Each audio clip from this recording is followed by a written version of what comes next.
Can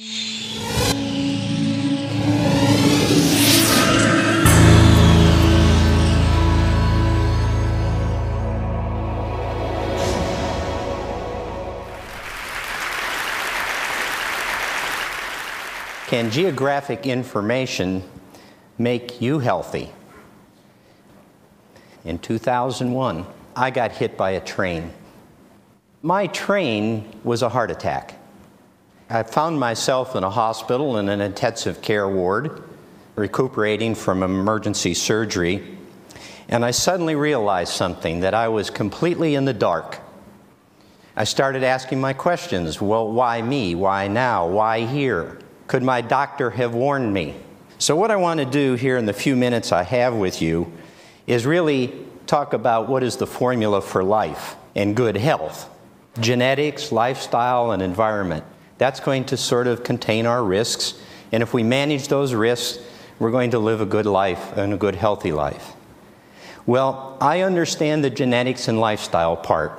And you know why I understand that? Because my physicians constantly ask me questions about this. Have you ever had to fill out those long legal-sized forms in your doctor's office? I mean, if you're lucky enough, you get it to do it more than once, right? Do it over and over again. And they ask you questions about your lifestyle and your family history, your medication history, your surgical history, your allergy history. Did I forget any history? But this part of the equation I didn't really get, and I don't think my physicians really get this part of the equation. What does that mean? My environment. Well, it can mean a lot of things. This is my life. These are my life places. We all have these. While I'm talking, I'd like you to also be thinking about how many places have you lived? Just think about that, wander through your life thinking about this. And you realize that you spend it in a variety of different places. You spend it at rest and you spend it at work, and if you're like me, you're in an airplane a good portion of your time traveling someplace. So it's not really simple when somebody asks you, where do you live, where do you work, and where do you spend all your time, and where do you expose yourself to risks that maybe perhaps you don't even see. Well, when I have done this on myself, I always come to the conclusion that I spend about 75% of my time relatively in a small number of places. And I don't wander far from that place for a majority of my time, even though I'm an extensive global trekker. Now I'm going to take you on a little journey here. I started off in Scranton, Pennsylvania. I don't know if anybody might hail from northeastern Pennsylvania, but this is where I spent my first 19 years with my little young lungs.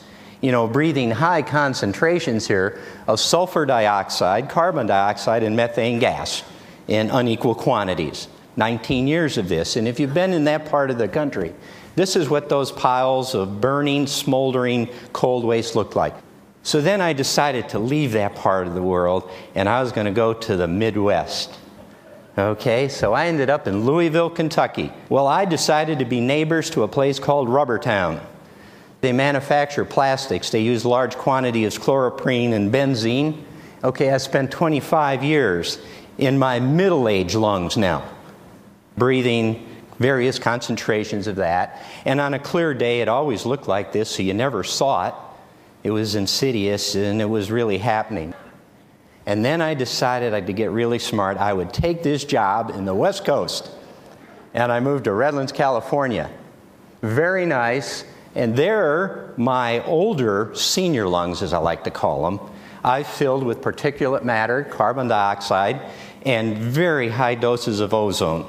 Okay, almost like the highest in the nation. Right? This is what it looks like on a good day. If you've been there, you know what I'm talking about. So what's wrong with this picture? Well, the picture is there's a huge gap here. The one thing that never happens in my doctor's office, they never ask me about my place history. No doctor can I remember ever asking me, where have you lived? They haven't asked me what kind of the quality of the drinking water that I put in my mouth or the food that I ingest in my stomach. They really don't do that. It's missing. Look at the kind of data that's available.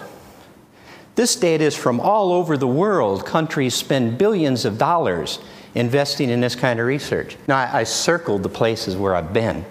Well, by design, if I wanted to have a heart attack, I've been in the right places, right? So how many people are in the white? How many people in the room have spent the majority of their life in the white space? Anybody? Boy, you're lucky. How many have spent it in the red places?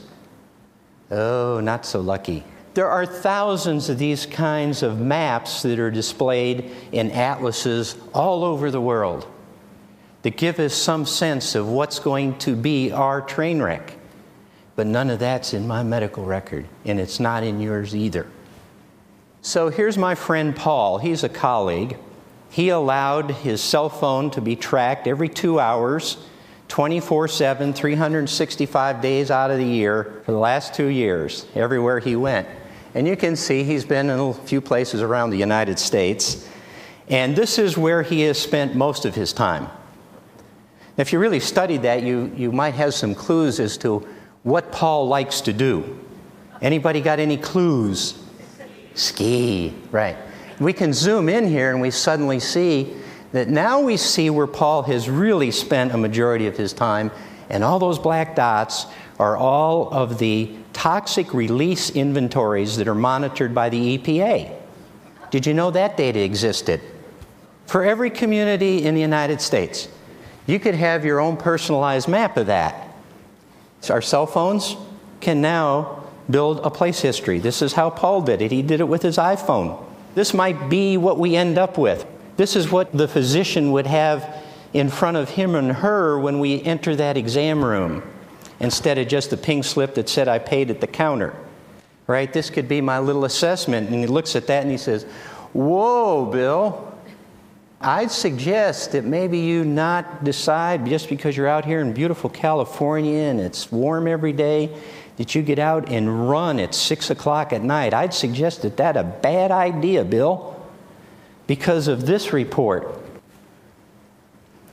What I'd like to leave you for are 2 prescriptions. Okay, number 1 is we must teach physicians about the value of geographical information. It's called geomedicine. There's about a half a dozen programs in the world right now that are focused on this, and they're in the early stages of development. These programs need to be supported, and we need to teach our future doctors of the world the importance of some of the information I've shared here with you today. The second thing we need to do is, while we're spending billions and billions of dollars all over the world building an electronic health record, we make sure we put a place history inside that medical record. It not only will be important for the physician, it will be important for the researchers that now will have huge samples to draw upon, but it'll also be useful for us. I could have made the decision, if I had this information, not to move to the ozone capital of the United States, couldn't I? I could make that decision. Or I could negotiate with my employer to make that decision in the best interest of myself and my company. With that, I would like to just say that Jack Lord said this almost 10 years ago. Just look at that for a minute. That was what the conclusion of the Dartmouth Atlas of Healthcare was about, was saying that we can't explain the geographic variations that occur in disease and illness and wellness and how our healthcare system actually operates. That was what he was talking about on that quote. And I would say he got it right almost a decade ago. So I'd very much like to see us begin to really seize this as an opportunity to get this into our medical records. So with that, I'll leave you that in my particular view of health, geography always matters. And I believe that geographic information can make both you and me very healthy. Thank you.